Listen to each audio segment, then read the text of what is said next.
Hey everyone, Types, and recently I was working on a deck, which you can actually see here. I'm not gonna lie, I don't think this deck is particularly good. I don't know, I played with it one game and I made some tweaks after that one game, and it's kind of weird. It's honestly a deck that I came up with late at night, and I was like, oh, I got some wacky ideas. This is Festival League Control. It doesn't really matter what the deck is here, but in building it, I found something really interesting. A card that I kind of enjoy, but I don't play that much, and I might have even said that it was bad at points. I'm not sure. And in case you can't tell, it's the only card that's a 4 of in this stack. Outside of Jet Energy, actually. Not Jet Energy. I don't think Jet Energy is that good. But that's for another video. I mean, it's fine, right? It's a fine card. But that card is closest to Nasty that I found really interesting in this deck. And yeah, I mean, Jet Energy also ties in with that, and some other cards too. And closest to Nasty is a really interesting card that ended up becoming the centerpiece of this deck, and is a really cool card that I think is I mean, it's really, really interesting, and I'm going to be talking about it here today. If you're not familiar with the card, it's a supporter, so it's your supporter for the turn, and supporters do one of two things. Generally, or I guess always, they do utility, and they do setup, like draw or search or something. Generally, I like draw more than search. Search, though, is more precise, and if search is able to get you a wide variety of different things, then it's going to be better, especially if those different things are good. If it gets you a wide variety of things that aren't super good, that's not so good.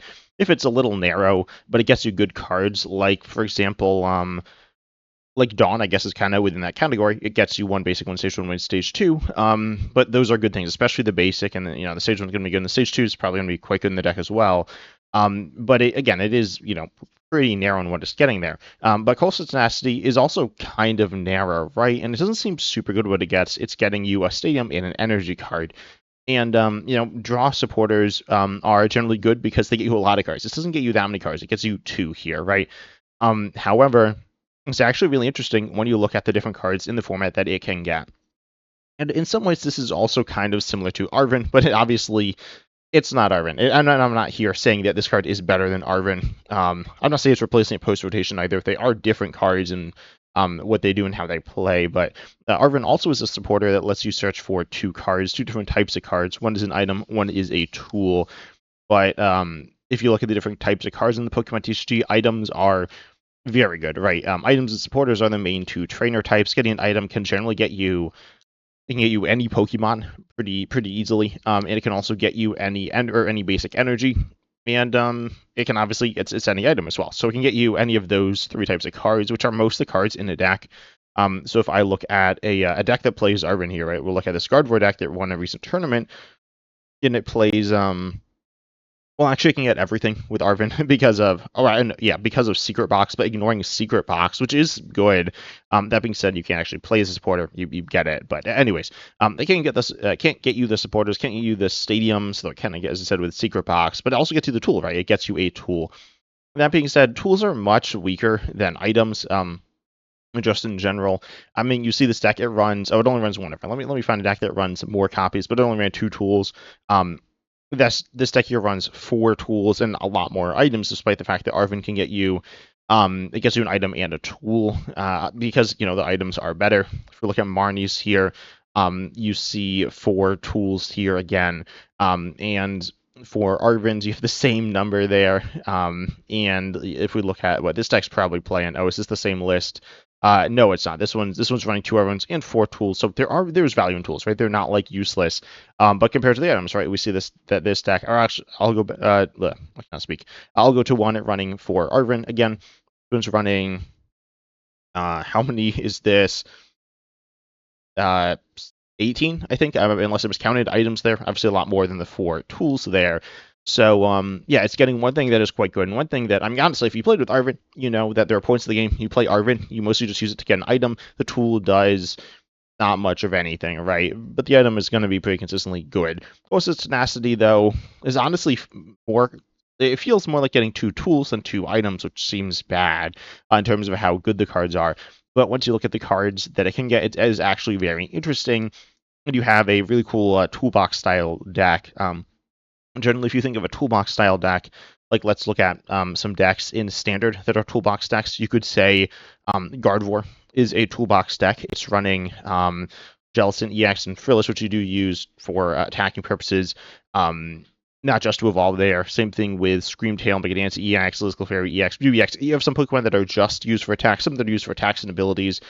If you look at a deck like Mega Absol Box, if you're not familiar, is short for Toolbox, which is a deck that has I guess different options. It's used in different ways, but you get Mega Absol EX, Mega Kangaskhan EX, Cornerstone Sugarpon EX, and Veltal, and Moltres, I guess, as well in this list here. And these are cards that you can attack with, and they do different things. You have different cards you want in different scenarios, and generally, it's going to be different Pokemon you're using, because Pokemon you can search out pretty easily and can, lead to a wide variety of different options. Again, relatively easily. I mean, you see for Arven, 2 Nest Balls, and Pokegear could get you Arven as well. So you have a lot of different. And your Draw Spoilers could just draw you into Pokemon Search or into the Pokemon themselves. And I'm using these cards. Oh, and Precious Trolley as well. I didn't say Precious Trolley. Because, well, okay, that's another video. But you can get these different Pokemon and generally get them when you need them. And that is very useful, and you can get the ones you want in different situations. However, it's different with Colossus Tenacity because this is getting you, stadiums and energies. But let's take a look, and you'll see why they're so interesting, in my opinion. Starting with stadiums, there are some. There's a bunch of stadiums in Standard. There's 34, or actually, there's 36, I believe. I've sorted by like rarity, and there's 2 weird ones. I made a video ranking the 10 worst cards in the Standard format. Trainers in the Standard format. I actually forgot Choice Belt, Choice Belt, I think it's the right name, because it doesn't do anything, but it did do something. The worst 2, though, were both stadiums that are super terrible, but they're weird cards, and no one even really knows they exist. But for the most part, there's these stadiums here, and there's some that are pretty specific. Dizzying Valley, super specific, stops confusion when on evolution and devolution. There's stuff like Granite Cave, Surfing Beach, Spike with Gym. Spike with Gym, it's a good card, but it only works in one deck, right? It's going to be in Grimmsnarl here, because what it does is it searches for Marnie's Pokemon. If you're not playing Marnie's Pokemon, it doesn't do anything except it is a stadium bump, and it essentially helps your opponent. So yeah, there's a lot of stadiums that are a bit too specific, right? And you don't want to be using them. But then there are the ones that are really versatile and interesting. These are going to be these stadiums Artazone, right? Artazone is good. Artazone is a stadium that, well, it's a stadium, right? Which means that both people can use it. And so that is a downside. That being said, you can get any single prize basic onto your bench with Artazone, so that turns your Colossus Tenacities in some sense into, let's just say, kind of like Nest Ball, or not quite as good as Nest Ball, but it's kind of similar. And it can become a Pokemon search option, which is good. You also have a stadium like Town Store. Town Store can get you any tool, and that's cool, right? Again, your opponent can use this, so this isn't, you can use it multiple times theoretically, but it's probably going to be worse than just searching for an item that does it, but it's still all right. And then once you have the tools as well, you can then branch into the tools, and with tools you have like Air Balloon to retreat easier, so it's like a switching card, which is good. You can add extra damage, you can attack easier, you can evolve with TM Evolution. There's a lot of interesting different things that you're able to do with tools, and then same thing with Artazone. With Artazone, you can get basic Pokemon without rule boxes. I'm not going to be going over the basic Pokemon without rule boxes. That's I'm pretty sure that's most of the cards printed. So that's, not quite something that we're going to be talking about in this video. And also a lot of them don't provide immediate value either, to be honest. The tools, honestly, there's a lot of tools that do provide immediate value, which is pretty interesting. But this is not a tools video. It's more of it's Colossus Tenacity, which is stadiums and special energy. Now, I'll just quickly show you the special energy. I believe this is all of them. There are less. There's a little under half as many. And yeah, the stadium cards are cool. They do help your opponent. The special energies are very different, and I'll get to that in just a second there. In terms of universal stadiums, I guess there is Beach Court for switching, but Town Store and Artazone lead to a really interesting toolbox, so we can turn your search into another card, right? So you can go through some different processes, and then you're able to go ahead and end up with a wide variety of different things you can search out using Colossus Tenacity. And then you have normal stadium stuff. There's a lot of counter stadiums, and there are deck specific stadiums. The deck I showed off at the beginning was Festal Lead Control, and I will say, there are more like weird supporters that see play in control. Colossus Dynasty has seen play. I'll quickly show it off. Is this control? This is not control. Oh, it is. It gets Grand Tree as well. Grand Tree is very good. I'd say Colossus Dynasty with Grand Tree. Oh, I remember the deck that I played this in before was for Alligator with Grand Tree, which is really interesting, but kind of bad. But Grand Tree is a card that has like a lot of text, but pretty much it's like I've always say it's like rare candy, but on a stadium. It's like not the same as rare candy, but it's kind of similar. And Grand Tree, is evolution, like evolving. It's some ways fast evolution like rare candy, and also Pokemon search. So that's good. Obviously, it's an ace spec here, but it is interesting. If this is what your deck's looking for there. Closest Nasty is a good way to find it there because it turns a card that's a 1 of into a like 4 or 5 of there. Though it of course is your supporter for the turn. Also, with Colossus Nasty, if you're playing a wide variety of different stadiums, you can remember only play one stadium per turn. Generally, this isn't something that people talk about. It pretty rarely matters. I can't really think of when it's mattered. Even when I played this card in like Toolbox style decks, it's pretty rare that it matters. But you still can do some pretty interesting things. You can also have like an interesting tech card like well, there are like disruptive ones like the Market's Watchtower and Battle Cage. But you can even play something like, where is it? Academy at Night. I've lost it. Here it is. And this card allows you to put a card to your hand on top of your deck. I actually played it in the deck list I showed at the beginning, which tell me in the comment section actually if you want me to talk about that deck more in its own video. I think I want to, but it's not quite at that place yet. And there's some specific synergies, but this can also do some really cool things, setting you up for next turn. That's not super strong, but it's something that's not that much of a commitment that you will be able to find when you need for the most part. With Colossus to Nasty. So it is, opening the doors to interesting possibilities that generally are kind of underwhelming in most situations, but are really, really interesting with Colossus Tenacity. This also applies to the special energy here. The special energy, there are 14 in standard here.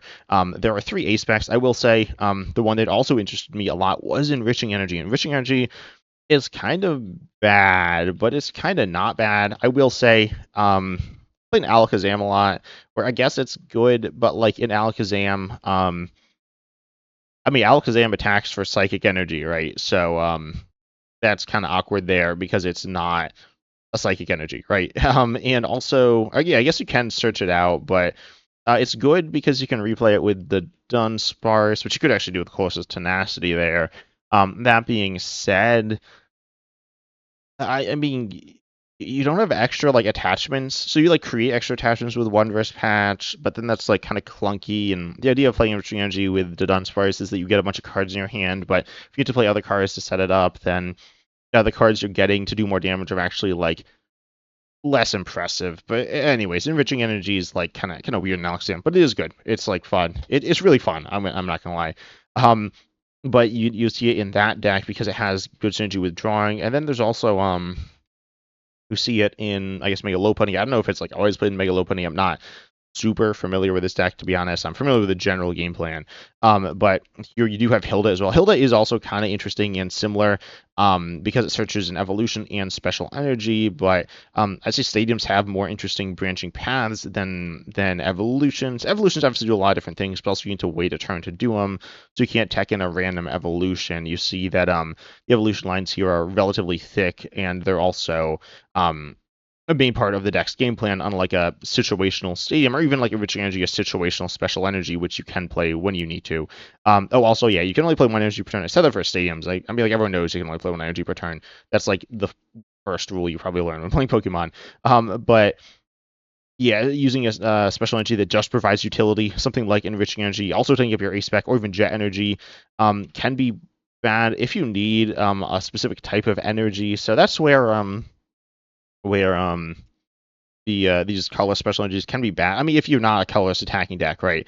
But if you are a colorless attacking deck, they can be really cool and interesting. Jet Energy is a switch, like it's an actual switch, so you can like send it up and then retreat. The Pokemon you attach it to then retreat it, which is useful there as well. I will say the last deck that plays Twitch energy is a deck that doesn't need energy. So if you're playing a control-based deck, you don't need to attach an energy as much as like all the time. And then Colossus Tenacity turns into a support that's actually drawing you cards. So I do like enriching energy with it quite a lot. It's really interesting there. But it is your ace spec, so some decks you're not really gonna be able to use it. There are Legacy Energy and Neo Upper Energy. Those are both pretty good cards. Oh, okay, Neo Upper Energy. It's not bad. I mean, it's really narrow in its use case. And in that use case, it's not like broken in that use case. I mean, it's good, but it's an ace spec. And then it's like it's very specific, but also it's in like arguably the best deck in the game, so it's kind of weird to talk about. But anyways, Neo Upper obviously good in Dragapult, good in like a few other things. But you're looking for a stage 2 with energies realistically of different types. That's like multiple energies there. And then Legacy Energy. Legacy Energy is like fine. It's a card I actually enjoy a lot. It's fine. And it's pretty versatile, but it's also not like super amazing. It is an energy of every type, but also there's a few other energies of every type. There is Prism Energy and Luminous Energy. These energies are both energies of every type. Prism Energy is an energy of every type on a basic, and that is obviously good, right? That's nice. Sometimes, and same thing with Luminous Energy. It's an energy of every type, but it's an energy of every type if it's the only special energy attached. For this reason, playing it with Colossus Tenacity and a lot of tech special energies is potentially bad. I mean, I guess it kind of depends what you're doing, but Luminous Energy is a cool card. But this is not a video about Luminous. Obviously, it's playing Dragapult. I do also want to mention I mean a card like Jet Energy if you're using Colorless Energy a lot. You don't need to be using the switch for it to be good. I mean, you see this like Jet Energy played in Ceruledge or wait, Ceruledge. Where is it? There we go. I didn't click the right deck. Ceruledge isn't like that good, but it's played here, and it doesn't really do that much, but it does stuff sometimes, and the cost for running it is pretty low, right? You just discard it, and you want it in the discard anyways, so it's like, it's fine. I mean, you lose a little bit, like it's not an energy that you can discard with Lunatone, and it's not an energy you're attacking with Ceruledge with, but it's like fine, right? It's fine within the deck, and the cost is really low. I actually do want to mention a new special energy. I'm also really interested in hearing people's thoughts about this in the comment section. I'm going to make a video not talking just about this, but talking about the cards from Now Zero or Perfect Order, kind of the same thing there, which is the really interesting special energy Telepath Psychic Energy, providing a Psychic when attached to a Pokemon. And then it's if you attach it to a Psychic and if you're running more Psychic Pokemon, you can grab those and put them onto your bench. The basics there, which is interesting, 2 of those. I'm really interested in hearing people's thoughts in the comment section. If this card is going to be played in Dragapult post-rotation, I think it's potentially a 1 of or 2 of because, most of the time you're attaching this to Dragapult. Keep in mind, you're not playing Luminous because it's rotating. Then you can use this just as a Psychic Energy with some minor downside, being hit by Special Energy Removal and also being, not a basic, right? It's not a basic for the purposes of like Night Stretcher or whatever else, right? It has some downsides there. But those aren't like huge downsides, I don't think. And then you have the upside of if you need if you have a turn where you have an extra energy attachment, and you don't need it on something, and if you're really looking for Dusknoir, it's an out to Dusknoir or a lot of SEX. I don't know if the value is really there, but I mean, the cost is low. I'd say low upside and pretty low downside as well. But anyways, you can play these cards, and if you're playing Special Energy Search, they feel a lot better to run. Like if you're running a Hilda, Hilda is a card that I think makes this card a lot better and is a 1 of if you're playing like 4 Hildas, for example, which I don't know what Dragapult's going to look like post-rotation, but like you could maybe. Then you could play this card, and I think it's actually a really interesting option, despite being, relatively, it's not like super interesting that often. It does open up some interesting options and adds to the toolbox element of the deck, and this applies to a lot of different cards which you can get off of the supporter Colossus Tenacity. There's something like Mist Energy, which is like Mist Energy is more of like a counter card. Some of these are more counter cards. Then you have like something like even like Spike Energy. Spike Energy is like not very good, but adds a little bit of extra damage. And the downside usually isn't going to be that low. Overall, there's a lot of different things you can do with closest tenacity, and it gets you a lot of different branching paths. If you're a deck that's playing I think it's probably not very good if you're a deck that isn't looking for a specific stadium or special energy um, relatively consistently. But I mean, it's like okay. It's kind of underwhelming because you kind of need to warp your deck around it. But then if there is a stadium you're looking for, like Festival Grounds, again, I wouldn't recommend this in regular Festival League realistically. But maybe I don't know. It's probably not good. But if you're a deck playing like Grand Tree and you really need that or something, some stadium that's just a real focal point of the deck, but also not a stadium you need all the time, right? Because the good part of it is that it gives you versatility. I feel like a moderate speed deck, then stadiums can be really nice there. And same thing with the special energies there, giving you access to more switches and protection from like Dragapult and things like that. But I'm really interested in hearing people's thoughts down below in the comment section. If they like Closest Nasty, if they played it a lot. As I said, I didn't play it that much for a while, but I've really been enjoying it.